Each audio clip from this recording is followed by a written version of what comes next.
Gawande jewellers, आपला विश्वास हीच आमची ओळख। परंपरा विश्वासाने जिथे जपली जाते, रोज नव्याने खुलते हे सोनेरी नाते। नमस्कार, गावंडे ज्वेलर्सच्या सुवर्ण विश्वात आपले स्वागत आहे। 100% हॉलमार्क व नाविन्यपूर्ण असे मंगळसूत्र, राणीहार, मोहनमाळ, लक्ष्मीहार, कर्णफुले, बांगड्या अशा असंख्य व्हरायटीज, चांदीमध्ये सर्व प्रकारचे पूजेचे साहित्य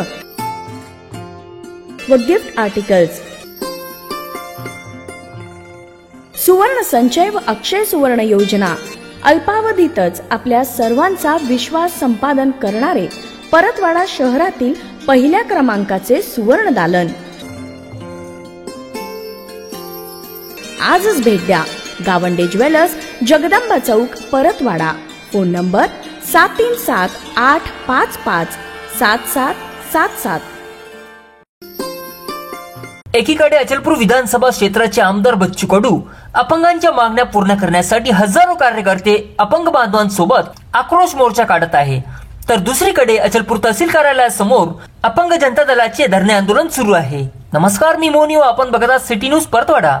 स्थानिक स्वराज्य संस्थांना दिव्यांगांसाठी 5% निधी खर्च करावा या मागणीसाठी अपंग जनता दल संघटनेच्या महिला जिल्हाध्यक्ष धनश्री पटोकर यांच्या नेतृत्वाखाली अचलपूर तहसील कार्यालयासमोर धरणे आंदोलन करण्यात आले। या समय शासनाच्या विरोधात घोषणाबाजी करण्यात आली।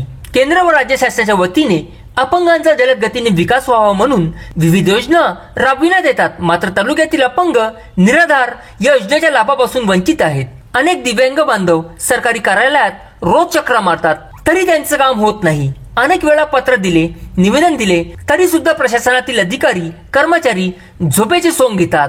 दरवर्षी आमदार निधीमधून 5% निधी खर्च करण्याचा शासन निर्णय असून सुद्धा हा निधी अपंगांच्या पुनर्वसनासाठी खर्च करण्यात येत नसल्याचा आरोप आंदोलनकर्त्यांनी केला।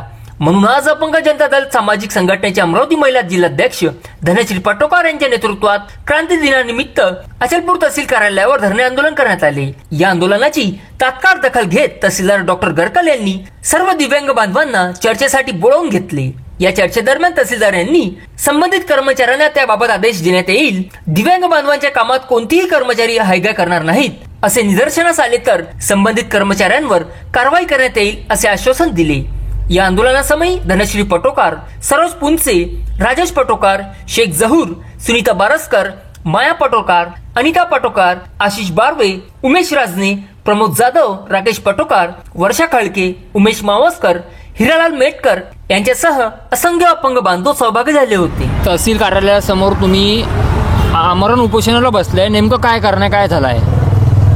आमदार खासदार निधीमधून जो 5% निधी वाटप केला जातो तो अचलपूर तालुक्यामध्ये केलेला नाहीये। अपंग बांधवांना त्यांचा कोणताही लाभ झालेला नाहीये आणि तहसीलमधून अंत्योदयही देण्यात येत नाही अपंगांना। 200 स्क्वेअर फूट जागा आतमध्ये पाहिजे आम्हाला, 2 तरी स्टॉल लागले पाहिजे जेणेकरून एक झेरॉक्स मशीन आणि छोटंसं कॅन्टीन वगैरे चालेल, ह्या आमच्या मागण्या आहेत। मग तुम्ही जे आपल्या अपंगांसाठी नेहमी झटणाऱ्या बच्चू कडू आमदार यांच्याशी कधी चर्चा केली नाही याबद्दल? त्यांच्याशी चर्चा करून उपयोग काय आहे? जेव्हा अपंगांना 1500 रुपये मानधन झालं तेव्हा त्यांनी आवाज उठवायला पाहिजे होता, 1500च का, तुम्ही 6000 रुपये द्या। मग आता कोणत्या गोष्टीसाठी चर्चा करू? त्यांना तर हे दिसणारे प्रश्न आहे। ते स्वतः आमदार आहे तर त्यांनी प्रत्येक गावामध्ये सर्वे केला पाहिजे, कोणत्या अपंगांना कोणत्या साहित्याची गरज आहे जे त्यांच्या आमदार निधीतून देणार, ते तर त्यांनी काहीच केलेलं नाहीये। मग आम्ही का म्हणून भीक मागायला जायचं का त्यांच्याकडे? आता पण त्यांच्याशी चर्चा करणं म्हणजे गेले आपल्या कार्यकर्त्यांसोबत त्याच अपंगांच्या मागणीसाठी गेले, हे काही माहिती भेटली का आपल्याला? ती माहिती आम्हाला भेटलेली आहे। त्याच्या आधी अपंग जनता दलाचं मंत्रालयावर आंदोलन झालेलं आहे अपंगांच्या 6000 रुपये पगारवाढीसाठी। बच्चू कडूंना आता जाग आली आहे, त्याच्या आधी आली नव्हती। हे आपल्या मागण्या किती दिवसापासून प्रलंबित आहे, किती दिवसापासून झटतात? आम्ही अंत्योदयसाठी 2 वर्षापासून झटते, तरी अंत्योदयचं कार्ड काढायला गेलेले हे आहेत, हे अपंग आहे पायाने। त्यांना स्वाती वडूरकर मॅडमने ह्या ऑफिसमध्ये जा, इथून ओसी घेऊन या, 4 वेळा नाचवलं। त्यांनाही जरा लाज वाटली पाहिजे, अपंग व्यक्तीला किती नाचवावं। त्या अधिकाऱ्यांनी ह्यांना बोललं पाहिजे, तुम्ही बसा, मी तुम्हाला ओसी आणून देतो। काय म्हणणार आपण? मी 2-3 खेप गेलो, मला परत केलं ते ना, इकडलं चक्कर तिकडं करायला लागलं। मी हँडिकॅप असल्यावर मला धावपळ होते, मला भारी जाते ना चालायला, तर तेईनं आम्हाला 2-3 खेप त्रास दिला. आम्हाला अपंगाले असं त्रास द्यायला पाहिजे काय?